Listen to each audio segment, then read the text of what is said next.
gonna start reading. I'm gonna start reading. So, Little People, Big Dreams, Andy Warhol, written by Miles Bell, Sunshine Figure, illustrated by Tom C. Hunt.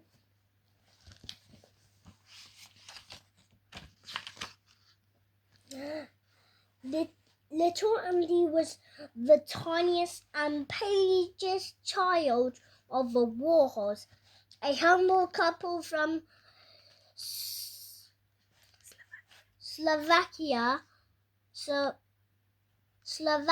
who lived in Pittsburgh, USA. He spent every minute of his day drawing, but he was too shy to share his work with others, even his family. Every Sunday morning, his mother would take him to church. Then back home, he played baseball with his brothers.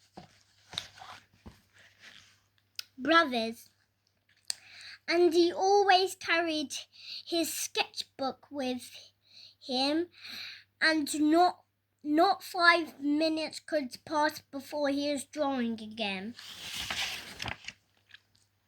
Age 8, his legs started shaking like a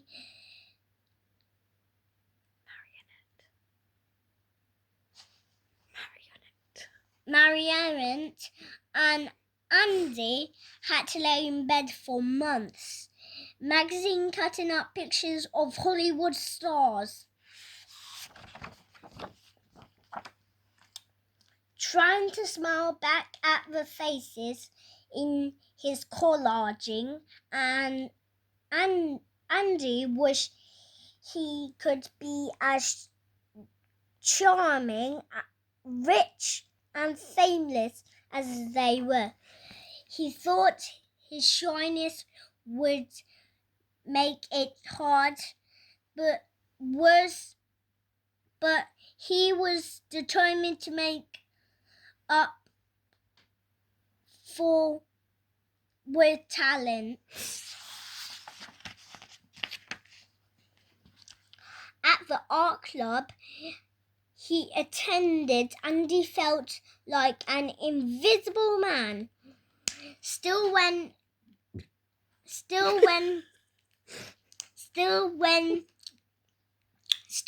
it was time to work, he made himself noticed. By the time the rest of the students had finished just one picture, he had put together a whole pile.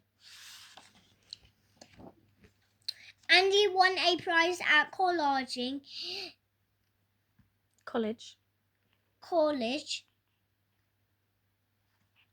exhibition. Well done.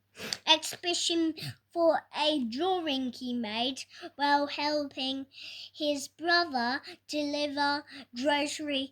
It was the first time a newspaper had written an article about him. It felt good, and Andy wanted more. He took a train to New York, where he got a chance to publish his first illustration for a glamorous magazine, but they accidentally dropped the A of his last name, and that's how Andy Warhol became Andy Warhol.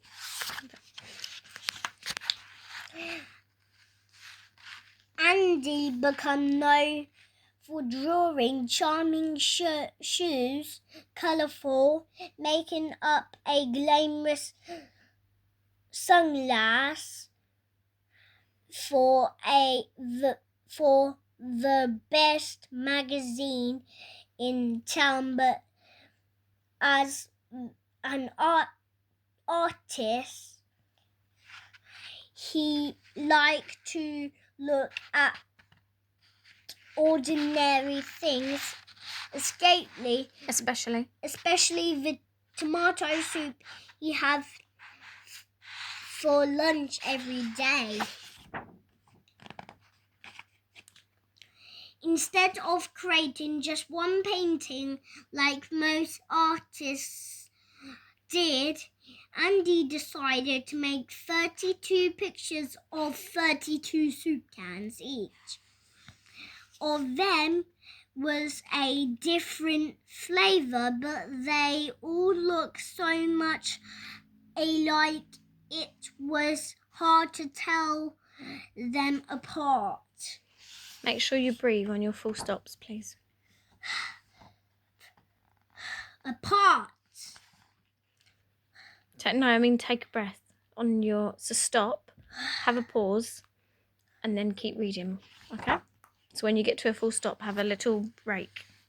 His first exhibition looked more like a supermarket than an art gallery.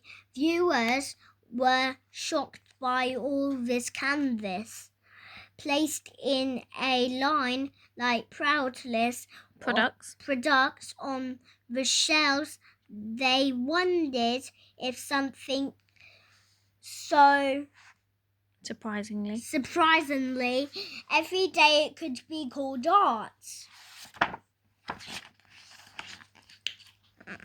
Of course it could. It was pop art, the art for all, and soon Andy was its king. Bottles, Bill, famous faces, a practically. Where are you reading? Produced hundred of copies of the same pictures and made each one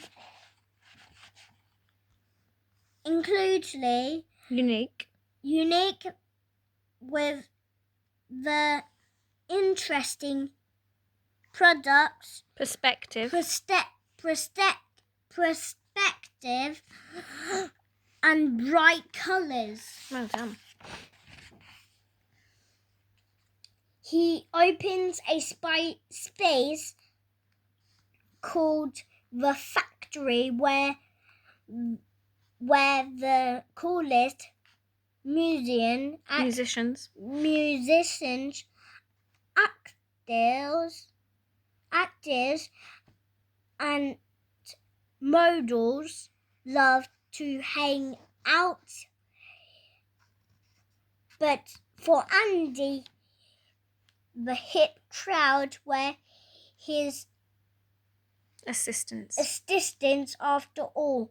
He liked to work even when he was not working.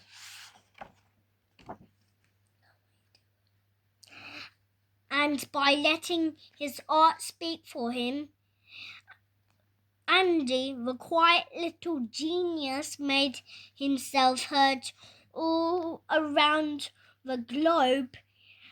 And Andy showed us that even an ordinary can of tomato soup can make the whole world go pop. And he was born in 1928 and he accidentally died in 1987.